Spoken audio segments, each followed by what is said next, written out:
Ayan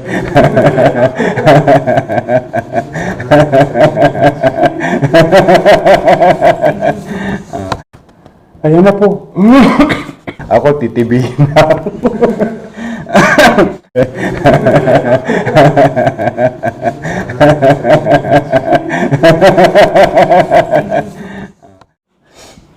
Magandang gabi po mga kababayan kong taga lungsod ng Maynila.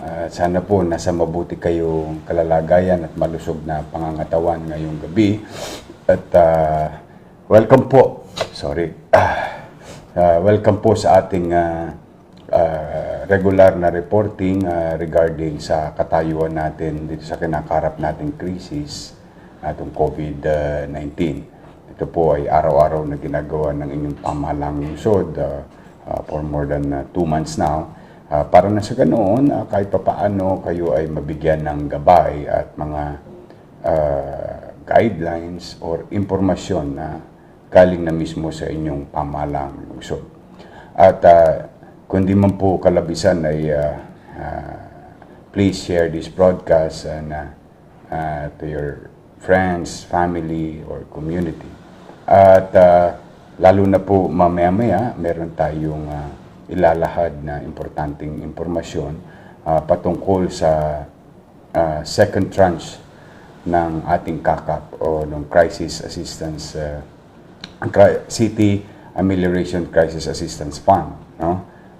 Ito po ay naglunsad muli ang inyong pamahalang lungsod under MECQ na kahit paano magkaroon man lamang kayo ng konting mabibiling mga pagkain na pwede nyo magamit kahit man lamang sa ilang araw o mayroon kayong mapagharimunan, sort of saying, mga kababayan. But let me go first to our COVID situation. Today po meron tayong 31 cases, confirmed cases, mga Manileñong nagpositibo sa COVID virus today. At meron naman tayong 65 na suspected PUIs in the city. At maraming salamat sa Diyos ay today meron na namang 3 bagong gumaling or nakarecover na po. Salamat sa Diyos at sana nga araw-araw ay patuloy na may gumagaling sa COVID-19. Nasa inyong mga screen, mga kababayan, ang mga lugar na kung saan meron pong existence in our community with regard to COVID-19. At kung hindi po, kung gusto nyo po na mas masinsin na detalye sa mga lugar na kung saan ay may COVID-19, ay maaari po kayong mag-sign up sa Manila, www.manila.staysafe.ph. Ulitin ko po, no? www.manila.staysafe.ph. Ito po ay isang bagay o isang teknolohiya kung saan ina-upload namin yung mga detalye, ilang detalye ng presensya ng PUI, probable at COVID-19 positive in our community. With the scanning capabilities of the said app or technology, kayo ay mabibigyan ng babala. At minuminuto, pwede niyong alamin kung meron ba sa paligid ninyo na may COVID-19. Isa po ito sa mga ginagawa ng inyong pamahalang lungsod para maiiwas kayo at patuloy natin ma-practice ang physical distancing at maiiwas kayo sa exposure at tracing na rin ng inyong pamahalang lungsod ng Maynila. At bilang pagpapatuloy, ngayong kaninang araw po ay nagkaroon tayo ng 319 na test swabbing ngayong araw na ito. At meron na po tayong 6,806 na individual na test swab. No? At antabayanan lang natin sa ilang araw yung resulta ng 319. At kalinsabay niyan, yung ating pinalalakas na expanded targeted testing. No? Itong ginagamit nating rapid testing kit. Today, we have tested 2,246 individual, mga kababayan. At may total na po tayong 36,065 na test sa ating lungsod. At kung kayo naman ay magpo-positibo sa rapid testing kit, okay, mag-alala, ay patuloy naman natin pinalalawak ang ating quarantine facilities. Tomorrow, tabayanan nyo po, madadagdagan na naman ang ating quarantine facilities ng 40 beds officially. Tomorrow ay bubuksan na natin ang Tondo High School quarantine facilities. No? Maraming salamat sa ating DepEd Superintendent, Division of City School, Superintendent Dr. Magdalena Lim, at 10 ng iyong pamilya sa DepEd family sa Division of City School. Samaritan Purse, isa po itong organisasyon, at Armed Forces of the Philippines, at siyempre sa ating si Engineer Andres. I'm sorry po. Kung maalala ninyo mga kababayan, ang goal natin ay 400. We are now more than 170 more or less o 160 more or less na quarantine facility sa ating lungsod. At lalakas pa ho yan. Dahil simultaneously binibuild natin at pinalalakas ang ating mga quarantine facilities para doon sa mga nagpositibo sa rapid testing kit ay maaari natin silang ilagay doon pansamantala habang itetest naman sila for swabbing at makumpirma kung talagang sila ay totoong positibo sa COVID-19. At antabayanan nyo rin yan bukas, no? Excuse me. At mga kababayan, kung maalala ninyo, sinabi natin last week na tayo ay bibili ng mga ekwipo o mga gamit pang ospital, lalo na long term at saka yung immediate needs sa atin ngayon.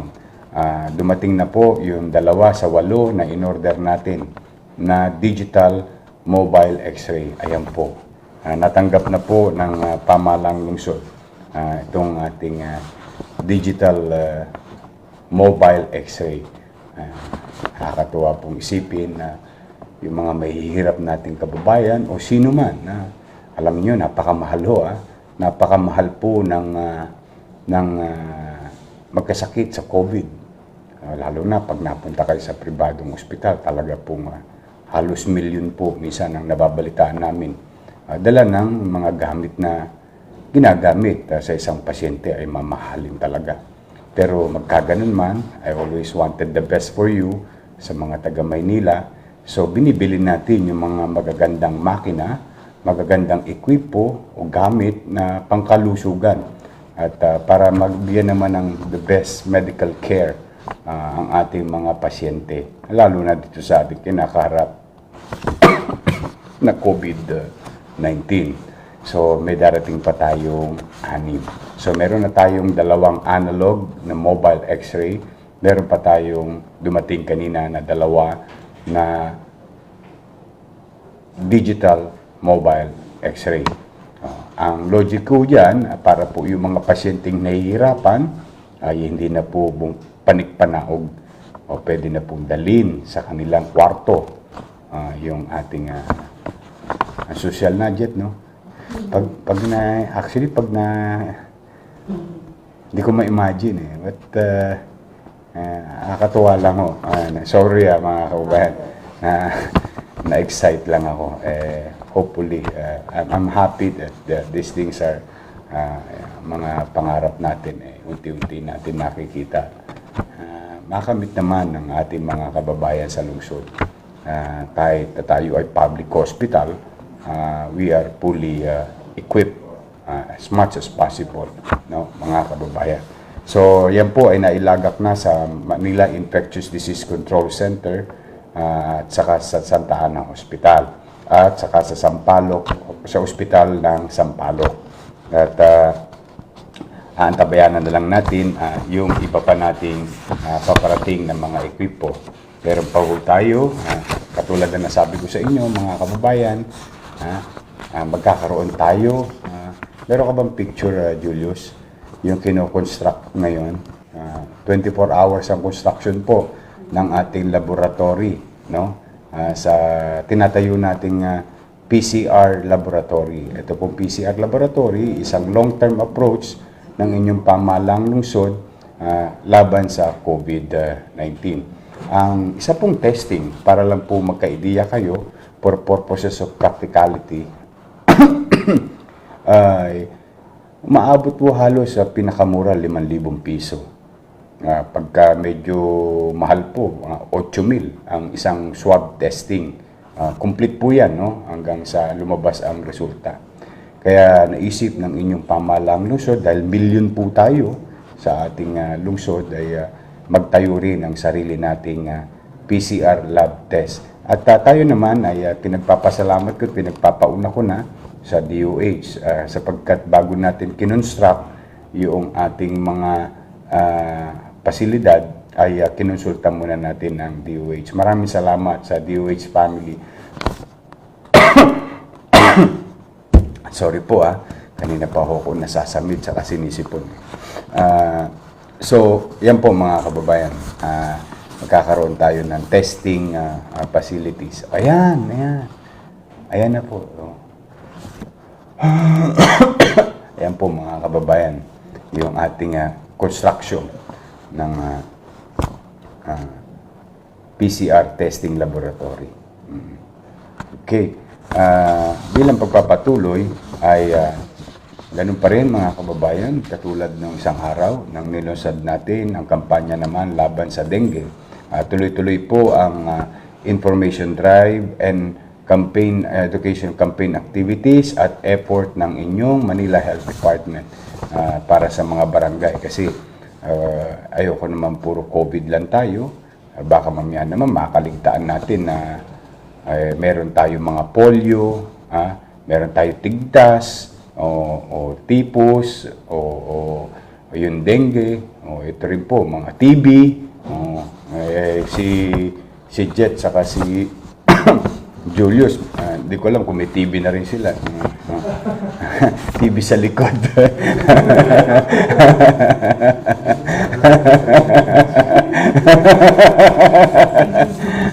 Ako titibihin na. I'm sorry. But ang inyong pamahalang lungsod, mga kababayan, ay hindi po titigil. Itong mga nakakapaminsala sa kalusugan natin ay pananatili natin ang kalinisan, kaayusan at mataas na kalidad ng kapaligiran, no, ang ating lungsod.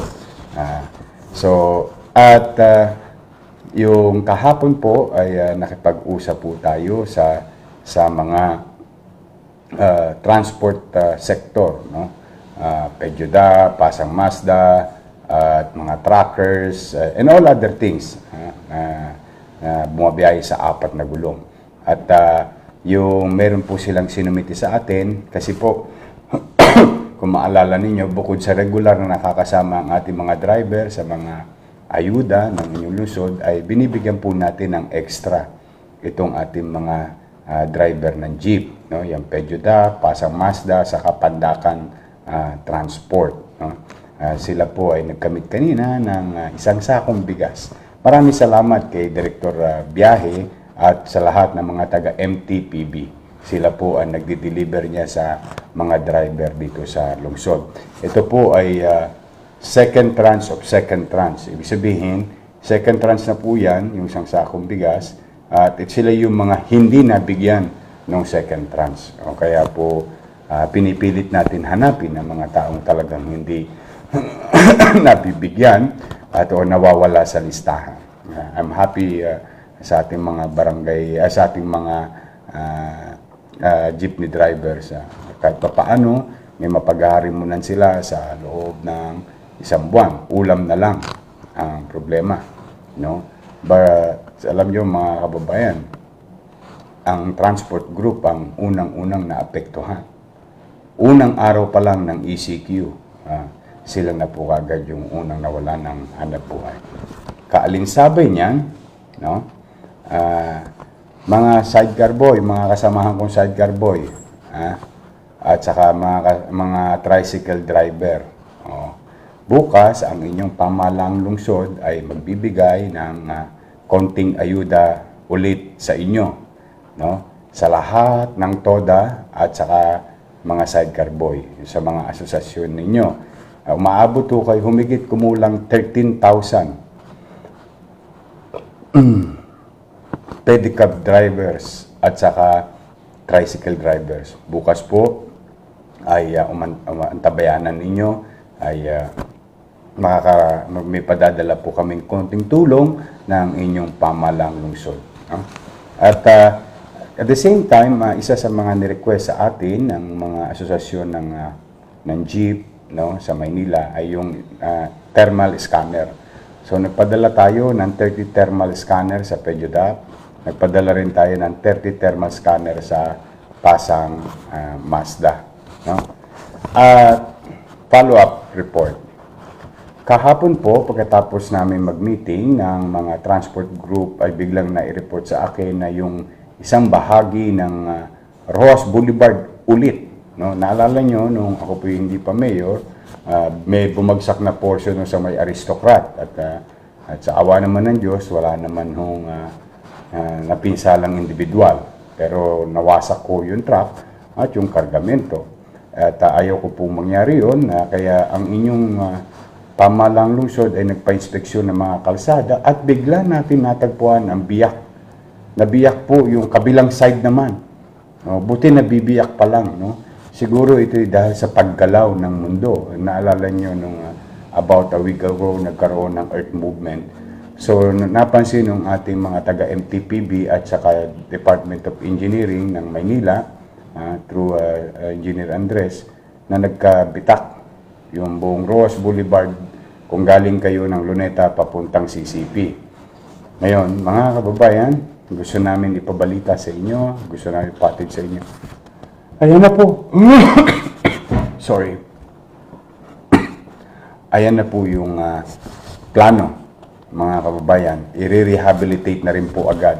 Maraming salamat, Secretary Villar, sa mabilis na pagtugon sa aming kahilingan. Maraming salamat kay Engineer Andres at inaabisuhan po kayo mga truck driver, wag muna kayong dadaan sa Rojas Boulevard. Para po sa kaalaman nyo mga kababayan, habang nasa ECQ tayo, yung naputol na kalye sa bahagi ng MAX, no, Service Road ay alos patapos na. Pero yung kaduktong ho niya sa Rojas Boulevard, galing ka naman ng Vito Cruz papuntang US Embassy o Luneta, gawa na po. Nagawa na po siya yung portion na yon. At ngayon po i-spaltuhin na lang para maging makinis yung kalsada.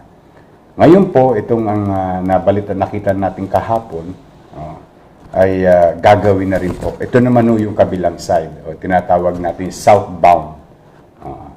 So, at hopefully, ay within 30 to 35 days lamang matatapos. Kasi yan din po ang binigay kong permit noong ginawa po yung Rojas Boulevard northbound. Yan naman po. At ako'y naniniwala, kayang-kaya naman po yan ng DPWH. Kay Secretary Villar, maraming salamat sa inyo at sa ating City Engineering. Kayo naman, mga kababayan, ay kung meron kayong ibang daan na alam towards south, doon na lamang po muna kayo dumaan. Iwasan nyo muna ang Rojas Boulevard kasi makararamdam kayo ng matinding traffic kasi 3 lane po halos yung sinara natin at 1 lane na lang po halos yung nagpapunction. At yung mga truck, wag mo muna kayong dadaan. Balik po kayo dito sa Pinans, tapos sa San Marcelino, tapos sa Quirino, tapos Osmeña. Yan yan, dire-diretso na po. At maiwasan nyo muna saglit itong portion na ito kasi napakadelikado po para sa inyong lahat. Na namamasada, nagda-drive ng pribadong sakyan at ng mga logistical companies or mga trackers, no? Mag-iingat kayo. Stay away from that area or road. At kanina po ay kung kahapon transport group ang ating kinausap, kanina po ay lahat ng mga asosasyon ng negosyante sa ating lungsod ay kinausap po natin. Federation, Chamber of Commerce, lahat po pinilit natin, pati real estate. Yan po si Mr. Brian Koo, ang may-ari ng Grab. No? So, lahat po ay umabot kami ng 3 oras sa discussion at pagpaplano para paano tayo makapag-generate ng maraming trabaho, lalo na yung mga nawalan ng trabaho, at paano muli mabuhay unti-unti at makabangon ang negosyo sa lungsod ng Maynila. At awa naman ng Diyos, maganda po ang aming napagkatapusan. And hopefully, ito'y maging kapaki-pakinabang sa mga individual na nawalan ng trabaho. Ngayon naman, sa mga kumpanya na naghahanap ng trabaho, magparehistro lang kayo sa peso. At yung mga tao naghahanap naman ng trabaho, pumunta lang kayo sa peso sa City Hall. Para na sa ganoon ay maitawid namin kayo, maging tulay ninyo ang inyong pamalang lungsod sa mga naghahanap ng trabaho at naghahanap ng trabahador. So, sumunod mga kababayan, tuloy-tuloy ang ating small effort to unclog yung dami ng buhos ng tao sa palengke.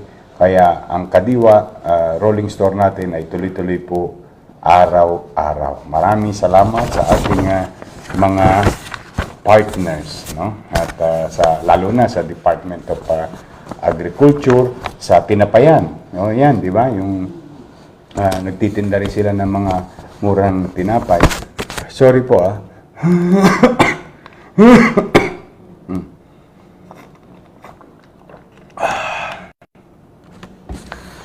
I'm sorry. Excuse me. At maraming salamat sa ating Civil Defense Action Group kay Mr. Johnny Yu. Nagpadala po siya ng 3,000 rapid test kit. Thank you, Johnny. Si Johnny ho ay dati nating risk reduction officer sa lungsod ng Maynila. At maraming salamat sa PAGCOR sa 100 na sako ng bigas na 50 kilos na pinadala ninyo. Maraming salamat, Lunar's Bakery, para sa 500 loaf breads. Maraming salamat, Lunar's Bakery. At sa ating pong regular na nag-donate, nakakatawa ito, araw-araw talaga siya, no? Bugsy B, 2,000 pieces na Nutriban. Philippine Foremost, pareho sila, no? Philippine Foremost and Milling Corporation, kay Miss Aileen Ungkauko, 800 loaf breads. No? Maraming salamat sa inyong lahat. Ngayon, mga kababayan, dito na tayo dumako sa inaabang-abangan ninyo. Ang update. Kung maalala ninyo, mga kababayan, ipinangako ko sa inyo na Miyerkules ay simulan na natin ibibigay sa ating mga barangay official yung kakap. Malugod ko pong ibinabalita sa inyo, no? Today, nakapagbigay na po tayo ng 264,490,000, no? Dahil naibigay na po I'm sorry. Dahil ang nabigyan po today ay District 1 at District 2 at District 3, no? Bukas naman po ipatatawag ang District 6, District 5 at District 4. No? Bukas ng umaga at mananghali, no?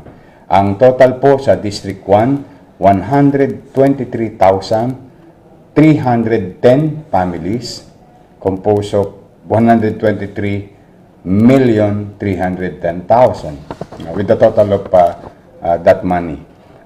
Sa District 2, 72,966. Sa District 3, 68,214.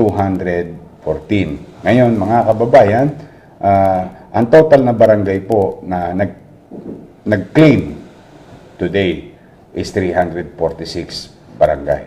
Kaya ako po nasabi sa inyo nag-claim sapagkat bawat distrito po, meron pa po mga 6, 10, 7 na barangay ang hindi pa nagsasubmit ng mga pangalan sa ating pamahalaang lungsod. Kaya hindi pa po, meron pa po dito sa District 1, sa District 2 at District 3, no? Marami-rami pa po ito. Ito, most likely, mga 30 pa hong barangay ito ang hindi nakapag-submit sa 3 distrito. O, hinihikayat namin kayo dahil kawawa naman yung ating mga kababayan na umaasa, no? You were given opportunity yesterday, so there's no harm to submit it today or tomorrow. So that kung ihahabol naman, ay ating pong gagawin, mga kababayan. As of today, no, as of today, mga kababayan, palaki ng palaki yung natin, ang Maynila. Palubo ng palubo, no? Dati, 350,000 ang target natin. Tapos, naging 568. Tapos, naging 607. Oo. Hindi, ako okay lang ako. Basta ayoko may maiiwan. Masaya po ako na lahat kayo mabibigyan. Ang ayaw ko po ay may nakakaligtaan. Kaya lagi ko yan ipinakikiusap sa inyong mga barangay chairman at sa kabutihan loob naman ng inyong barangay chairman ay itinatalanan nila. No? Ang ating pong initial na numero, 640,697 families. Madalit salita, mga kababayan, abono. Kasi ang naihanda natin ay 620,000 if I'm not mistaken. Pero okay, mag-alala mga kababayan. Gagawa po ako ng paraan. Maghahanap pa tayo ng pandagdag para lang walang maiiwan sa lungsod ng Maynila. Kaya siguro naman walang hindi makatatanggap. No? Ayan ang lagi kong dalangin na lahat kayo sana naaakap namin. Pero siyempre, at the end of the day, mga kababayan, umaasa po kami sa epektibo, masinop na pamamalakad ng inyong barangay official. Sila po ang katuwang natin, mga kababayan, no, sa pagbibigay ng ayuda sa inyo na galing sa pamahalaang lungsod. So, yan po mga kababayan, yan po ang goal natin. Yan po ang naitala na sa amin. Yan po, ang total niyan, 640,697 million. Ang total po niya sa pera ay 640,697. Ayan po, ay composition pa lang niyan ay 883 barangay. So, ang ibig kong sabihin, mga kababayan, no, ay meron pa tayong 13, tama ba? Mga 13 na hindi pa nakakapag-submit ng kanilang listahan. Nakakalungkot naman doon sa kanilang mga kabarangay. Pero, wag ko kayo mag-alala, mahaba naman ang pasensya ng inyong pamahalang lungsod. Antabayanan natin. So, mga kababayan, maya-maya after ng broadcast, ay akin pong ilalathala, no, itong listahan ng mga chairman. Yung listahan ng mga chairman, dami ng pamilya na nilagay nila. Ito na po yung mga nakatanggap, ano, kanina. District 1, 2, at 3. Ilalathala po namin ito para magkaroon po kayo ng gabay sa mga pag magtatanong kayo kung dumating na ba, at least alam niyo kung dumating na. Yung mailalathala mamaya sa Facebook, please share this that post and this broadcast, mga kababayan, no? At para na sa ganoon ay properly guided. So yung mga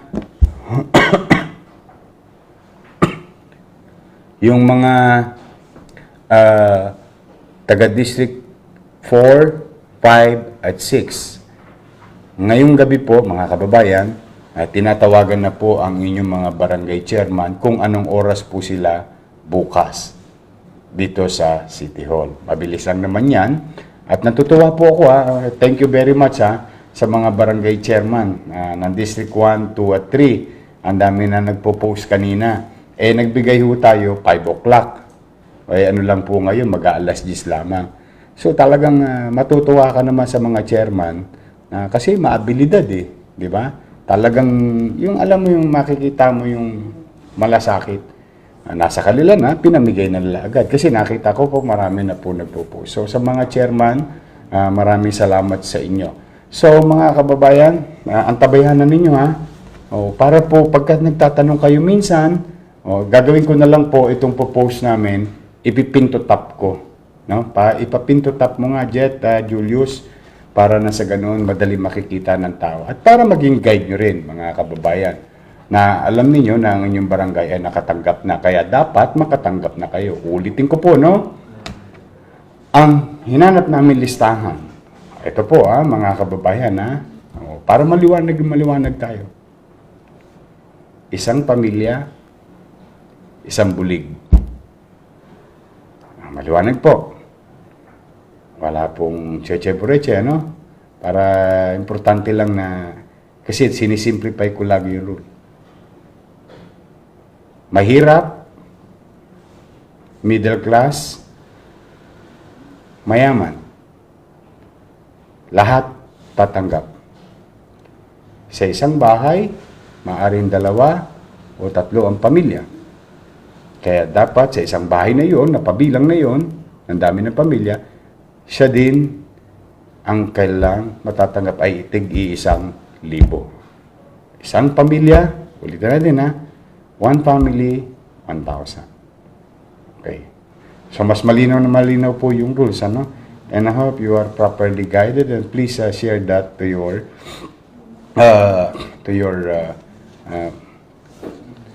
community, At next week, meron naman tayo para sa ating mga eskwelahan. Antabayanan nyo lang. I-update po namin kayo, mga kababayan. So muli, mga kababayan, yan po muna. Bukas, antabayanan ninyo ang ating capital report. Yun po yung ating lingguhan na reporting, Biyernes. Ito pong ginagawa ating report na to ay patungkol po ito sa krisis natin kinakarap para lagi kayong may update. Ngayong gabi, mga kababayan, ay bago kayo matulog, kundi man kalabisan, panalangin natin ang mga nagkasakit.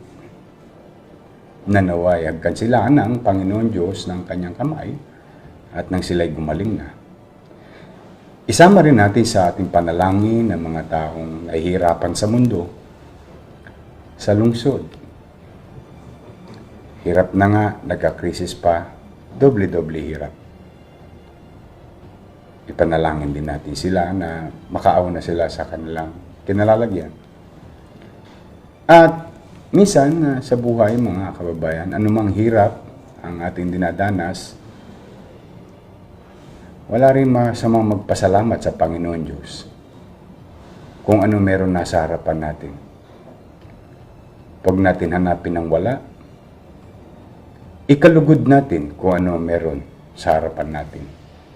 At bagay na ipagpasalamat natin sa Panginoon Diyos pagkat yan ang mga blessings na ibinigay sa atin.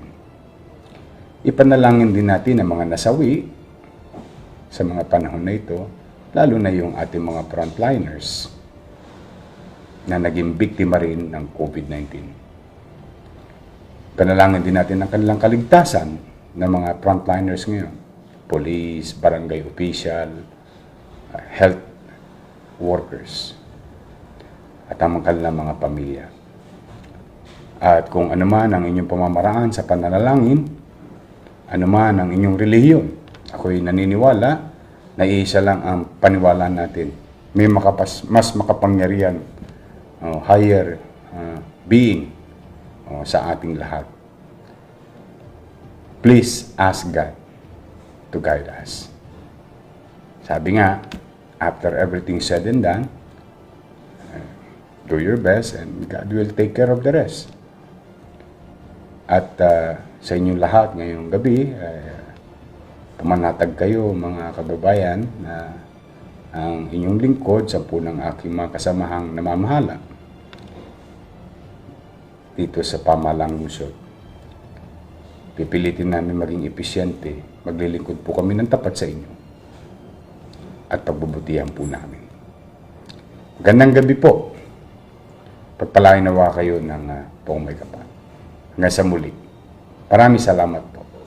Manila, God first.